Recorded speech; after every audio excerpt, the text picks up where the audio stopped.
promoting dialogue. It's midday in Dakar and Banjul. Good afternoon and welcome to Newslink on West Africa Democracy Radio 94.9 FM and around the world at WADR.org. This is Newslink and here are the top stories. ECOWAS Court declares Togo's constitutional reform unconstitutional. We believe this ruling is a powerful legal instrument that the ECOWAS Court of Justice has placed in our hands. It is now up to us to ensure that this important tool is used effectively. Janim lifts 2-year blockade on Mali's Nara and Mordia border towns following negotiations. The world marks International Day Against Illicit Drug Abuse and Trafficking as West Africa remains a vital transship hub for Europe-bound cocaine. When the people take drug, it goes straight into the bloodstream and there's a peak level. But when it's dropping them down, it drops them lower. And lower down there is not good at all. Senegalese government calls for national consultations on constitutional reform bill. Please stay tuned for the details of these stories and more. On the news, this is Veronique Joy. Thank you for joining us. The ECOWAS Court of Justice has ruled against Togo's constitutional reform, declaring the changes unconstitutional. The regional court delivered its judgment after opposition parties and civil society organizations challenged the legality of the constitutional amendment. Christopher Teacher has the details. The ECOWAS Court of Justice says Togo's constitutional reform, adopted shortly before the country's legislative elections and without broad national consultation, constitutes what it describes as an abuse intended to consolidate political control.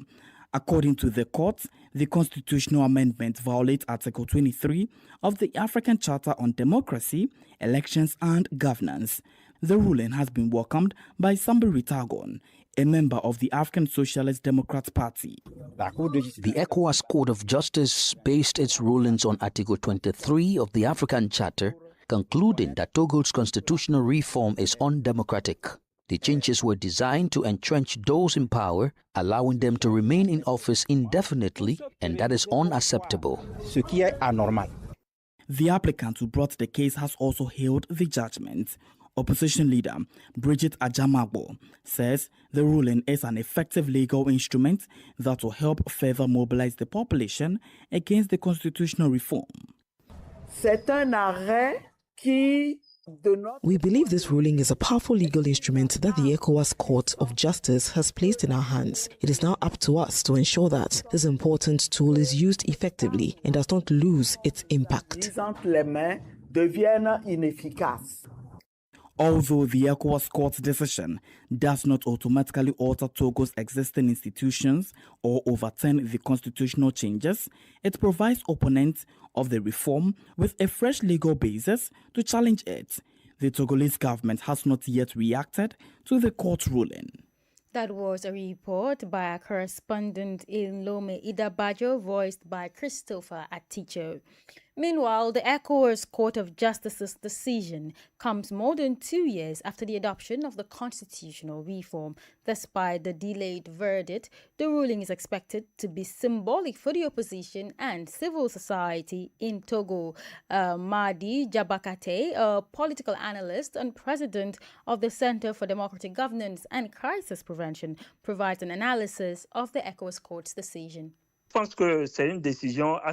think it's a decision to be welcomed, but it comes late because when you take into account the fact that this reform dates back to 2024 and it is in 2026 that this decision arrives, in reality, it becomes a flop because it was the most important at the time this situation arose.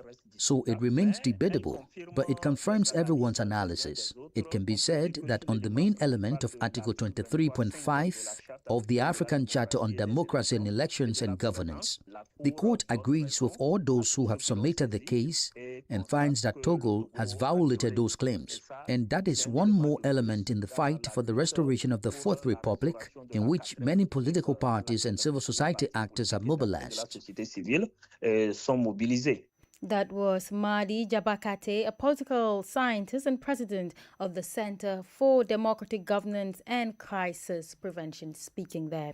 A Liberian court has begun examining the criminal appearance bond for Nora Finda Bondo, the former chief of protocol for ex-Liberian President George Weah, as proceedings continue in a major financial crimes case.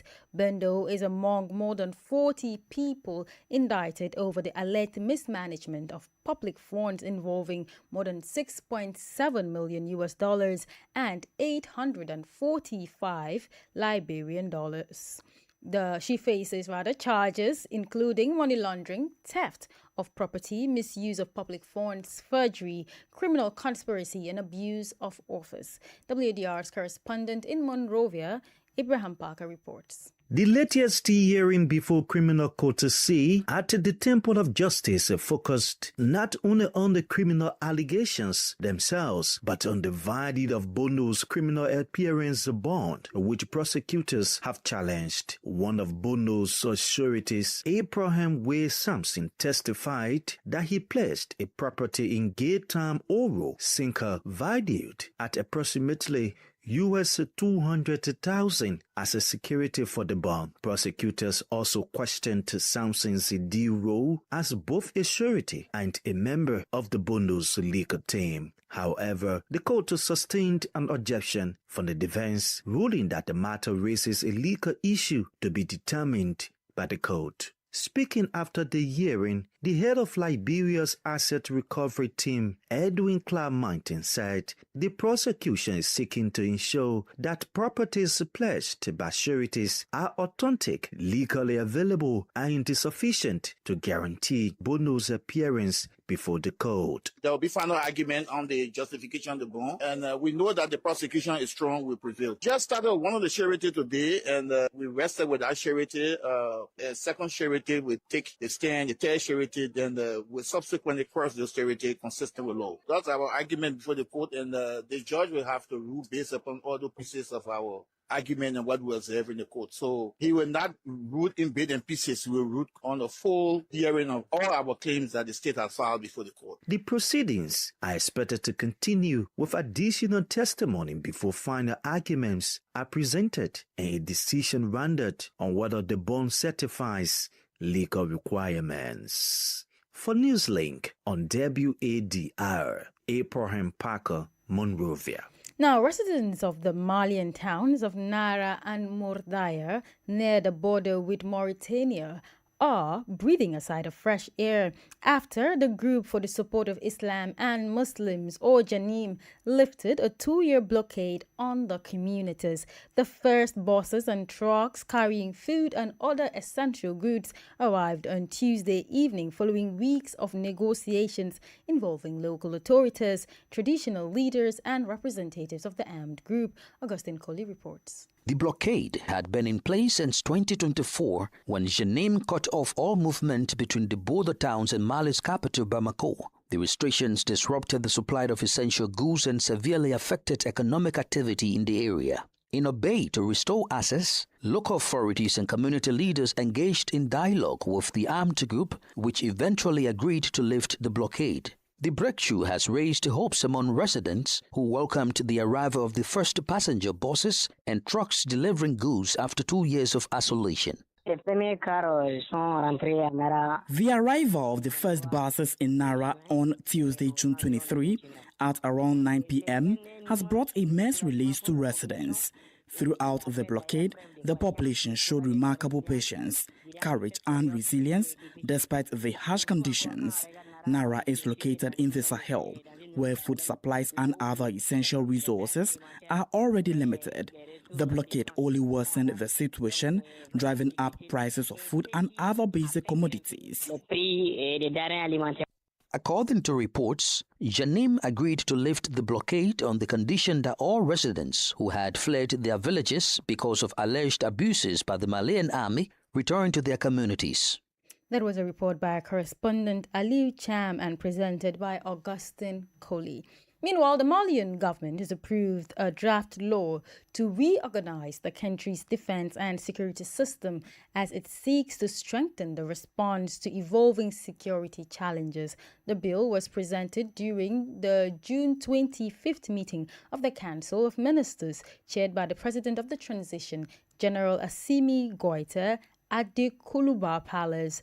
The proposed legislation would replace the current national defense law adopted in November 2004. Details by Sankle Janko. According to the Malian government, the existing legal framework no longer reflects today's geopolitical, security and strategic realities.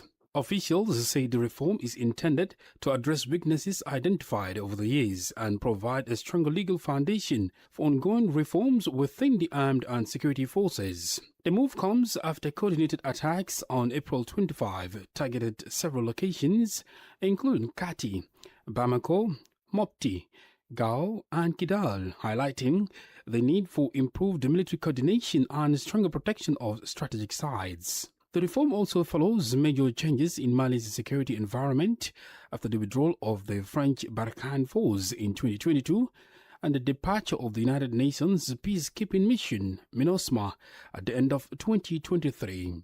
Since then, the government has focused on strengthening the Malian armed forces and reinforcing national sovereignty in defense and security operations.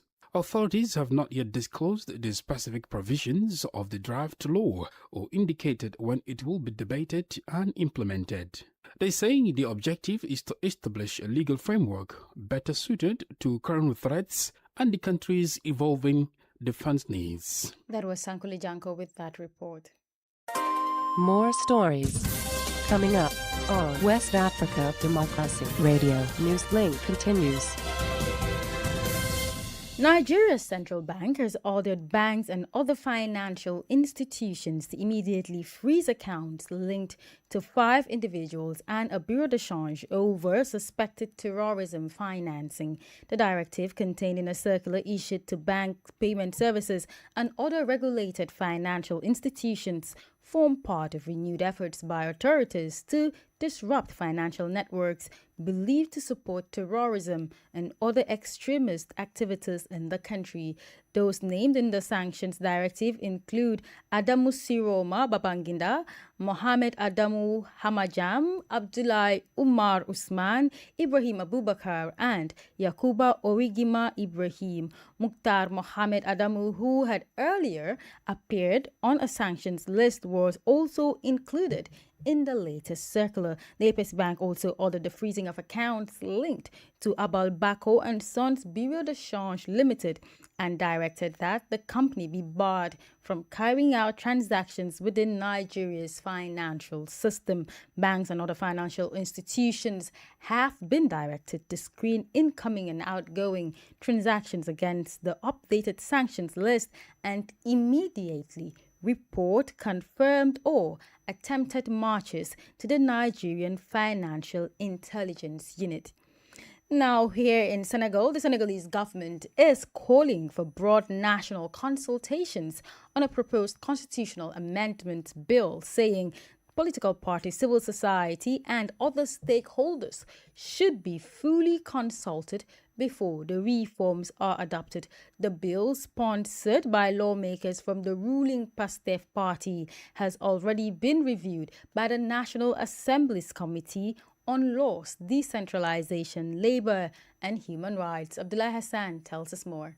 Making the presentation before the National Assembly's Law Committee, Senegal's Justice Minister Moussa Sarr defended the government's proposed constitutional reforms. According to the Justice Ministry, the minister welcomed the quality of parliamentary debate but stressed that any constitutional reform must be based on broad national consultations involving political parties, civil society, and other key stakeholders.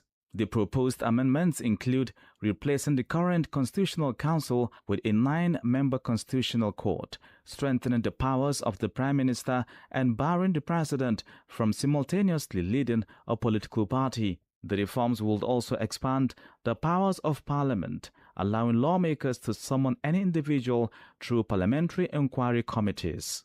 That was Abdullah Hassan with that report. The government of Ghana has reached an agreement with large-scale mining companies to purchase 30% of their gold output from July 1st as part of efforts to strengthen the country's foreign exchange reserves and expand local gold refining. The new agreement increases the government's purchase share from the current 20%, with authorities saying the move will help retain more value from Ghana's gold resources while supporting economic stability. Nadede Tete reports. Ghana will begin purchasing 30% of gold produced by large-scale mining companies from July 1 under a new agreement reached with the country's major miners. The government says the initiative is intended to strengthen the country's foreign exchange reserves while supporting efforts to expand domestic gold refining capacity.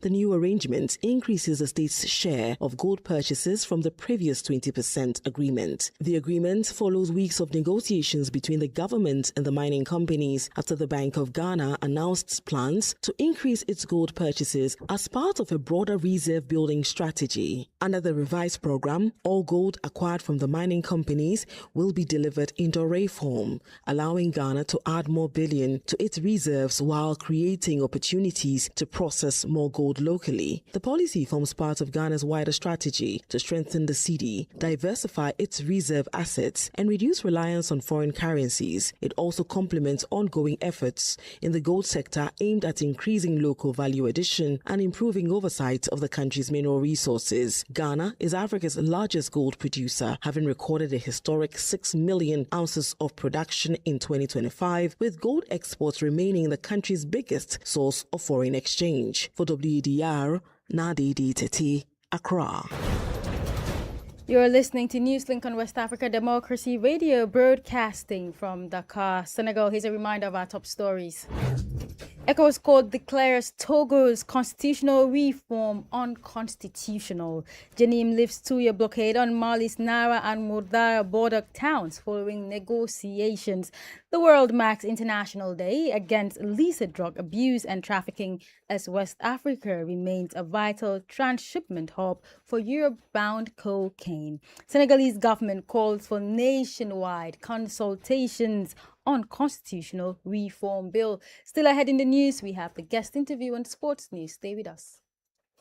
West Africa Democracy Radio. It's you speaking.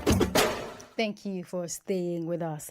The world today commemorates International Day Against Drug Abuse and Illicit Trafficking, known as World Drug Day. The day meant to raise awareness against illicit drugs worldwide. This year's commemoration is being held under the theme, The World Drug Problem, Persisting Issues, New Challenges, Innovative Responses. According to the United Nations Office on Drugs and Crime, UNODC, West Africa in particular remains a vital warehousing and transshipment hub with an estimated 30% of Europe-bound cocaine going through the region. The massive profit from the transit trade are fueling corruption and undermining local governance. Nigeria, a country in the sub-region, hosted a week-long nationwide campaign focused on curbing synthetic drug use, which is critical in a country where drug prevalence stands at 14.4%. Our correspondent Yechenu Sasitu took stock of the situation in the country and now reports. This is not a rudimentary setup. It was a sophisticated, highly organized transnational syndicate. The discovery of a secret industrial-scale methamphetamine laboratory in a forest in Oyo State is a fresh reminder that Nigeria's drug problem is no longer limited to street-level drug use. The National Drug Law Enforcement Agency, NDLEA, says 5 suspects, including a Mexican national, were arrested after the facility was uncovered in Tapa Village, Ibarakwa North Local Government Area of Oyo State. The operation points to a troubling reality. Drug trafficking networks are becoming more sophisticated, while the substances they produce and distribute continue to put communities, families, and young people at risk. The Director of Media and Advocacy, Femi Babafemi, says the agency is intensifying efforts to disrupt drug cartels. They include a 56-year-old Mexican methamphetamine expert, Joseph Villa Ochoa, brought in specifically to provide the technical expertise for large-scale synthesis, and 4 Nigerian collaborators providing logistical support, cover, and local operations. The arrest of a foreign cartel specialist on Nigerian soil underscores the transnational nature of this threat. But more importantly, it underscores our agency's world-class intelligence capability to track, intercept, and neutralize them. But curbing drug abuse requires more than arrests and seizures. Nigeria's 2018 National Drug Use Survey estimated that about 14.3 million people between the ages of 15 and 64 had used drugs in the previous year. Nearly 3 million people were estimated to be living with drug use disorders. Consultant psychiatrist Dr. Sunday Amusu explains that addiction does not happen overnight. There are dopamine receptors in the brain. Those dopamine receptors, they are pleasure principle. Anything you do, you enjoy, you go back to it. That's what happens when they go into drugs. The pleasure they derive from normal things like food, sex, being thirsty and you drank water is far less than when they now take drugs. And you know what happens is that when the people take drugs, it goes straight into the bloodstream and there's a peak level. But when it's dropping them down, it drops them lower. And lower down there is not good at all. Loneliness, depression. So he looks for it again and it becomes a vicious cycle. Goes up, come down, goes up, come down. That's how they become dependent. All in the brain. For those already struggling with dependence, treatment can be the difference between recovery and a worsening crisis. Every secondary care, general hospitals, must have a psychiatric facility that will be accessible to people in the community, that they can come for treatment if they have a drug problem. Even at primary care level.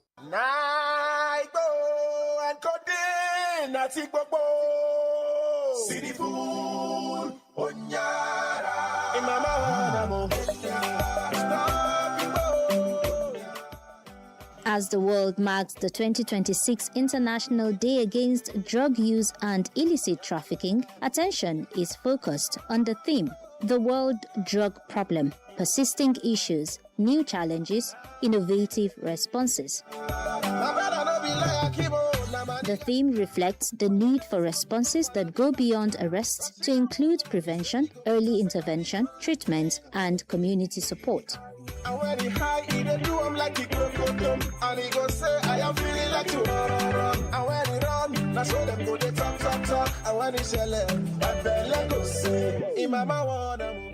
Anti-addiction advocate Andrew Onyebuchi says tackling drug abuse cannot be left to government agencies and health professionals alone. It affects the economy, it affects our future, it affects the nation, it affects crime, insecurity, and a host of other problems that are associated with it. And that's why it's important that we give this attention. It is everybody's responsibility. The fight against drug abuse cannot be won by enforcement alone. It will require a response that protects young people, supports families, disrupts criminal networks, and gives people struggling with drug dependence a real path to recovery. For WADR, Yechenu Sasetu in Abuja.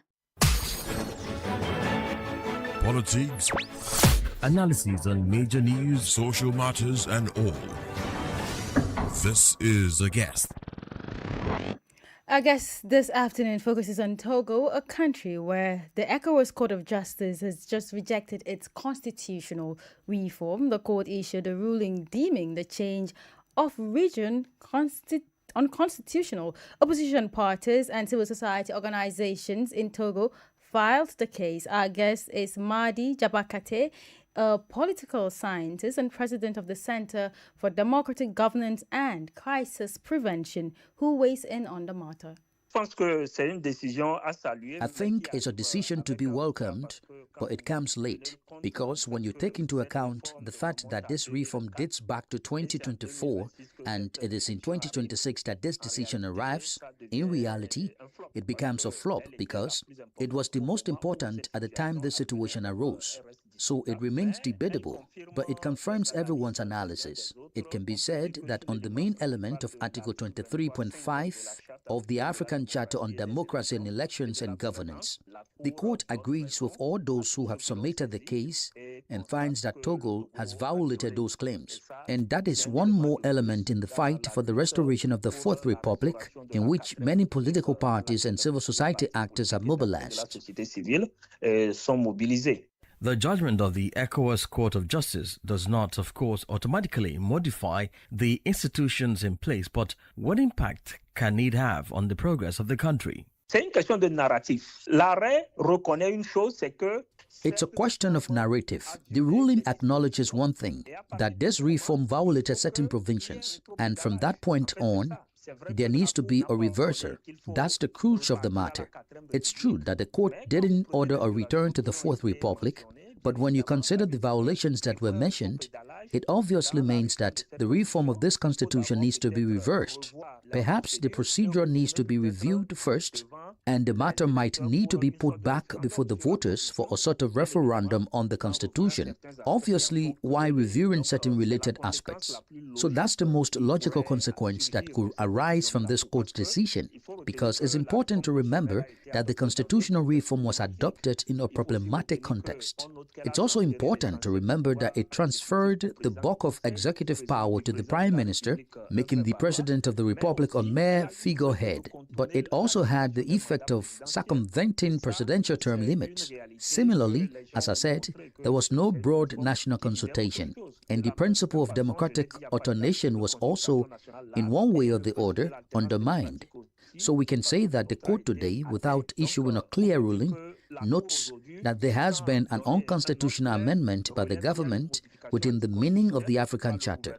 Therefore, it is important that the court did not condemn Togo for violating citizens' right to participate in the management of public affairs, but it did note a violation of the principle of democratic transfer of power and political alternation as protected by Article 23 of the African Charter on Democracy, and that is what needs to be rectified. That was Mahdi Jabakate, a political scientist and president of the Center for Democratic Governance and Crisis Prevention, speaking there. All right, it's time for some sports news. And as you may know, African teams produced moments of brilliance, memorable victories, and some disappointing performances at this year 2026 FIFA World Cup. But how does Africa's overall performance compare with traditional football powerhouses from Europe and South America? To have this discussion, I'm joined by Sankule Janko here. Sankule, good afternoon. Yes, good afternoon, Verding Jai. Sankule, so let's begin with the statistics of the group stages. What is it like? Well, Africa's 10 representatives scored a combined 12 goals while conceding 15 goals. Europe's teams have found the net 16 times, conceding 11 goals, while South America's representatives scored 13 goals and conceded just 7, making them the strongest defensive confederation among the three confederations. It seems like Africa's problem has mostly been from a defensive point than an attacking. Sankule, just what's the problem like? Yes, that has been the case. However, there are some impressive performances as well. Before we talk about the defensive aspect of it, because for example, take an example, Morocco scored 6 goals while conceding only 3, comfortably securing the qualification. Egypt also impressed, scoring 4 goals and conceding just 2 goals. Ivory Coast, Cote d'Ivoire rather matched Egypt's defensive record with 4 goals and scored 2, conceded 2, earning a place in the round of 32, for example. Meanwhile, Ghana also remained defensively is solid, conceding no goals, although they managed to score only 1 goal. While there were some impressive performances, some teams did struggle, affecting the continent's overall performance.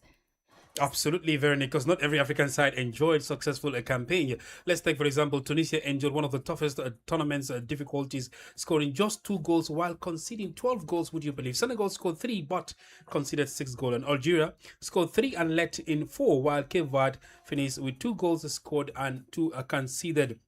South Africa also had a mix of campaigns, scoring 2 goals and conceding 3 goals overall in their 3 matches. These results likely explain why Africa finished, with the highest number of goals conceded among the 3 football, confederations. Sankule, let's just briefly compare Africa's performance to traditional football powerhouses globally. And Veronica, the comparison is fascinating because Europe finished the group stage with 16 goals and conceded, 11 conceded. South America rather scored 13 goals but stood defensively, allowing only 7 goals.